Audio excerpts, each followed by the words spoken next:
বাবা, এত বছর পর কেউ আমাকে চিঠি দিল। ডাকপিয়ন মোস্তফার হাতে এলো এক চিঠি, কিন্তু ঠিকানাটা অস্পষ্ট। নাম লেখা নাজমা খালা, পুরাতন বাড়ি। কোন বাড়ি বুঝতে পারছে না সে। মোস্তফা ভাবল, হয়তো এই বাড়িই হবে। দরজা খুলে এক বৃদ্ধা বললেন, বাবা, এত বছর পর কেউ আমাকে চিঠি দিল।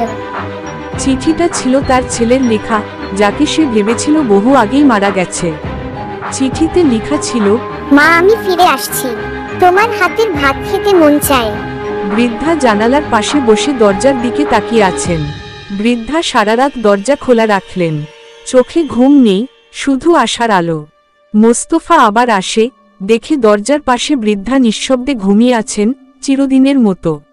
চিঠির প্রতীক্ষায় যে ঘুম এলো না, সেটাই চিরনিদ্রা হয়ে এলো। মোস্তফার হাতের খামে লেখা দেখা যায়, তারিখ 1995 সাল। চিঠিটা ছিল 30 বছর আগের, ডাকঘরের এক ভুলে আজ এসে পৌঁছেছে। আকাশের দিকে তাকিয়ে থাকা মোস্তফা বলল, কখনো কখনো দেরি মানেই হারিয়ে যাওয়া সময়ের কান্না। ভালোবাসা যত দেরি পায়, তত নিঃশব্দে হারিয়ে যায়।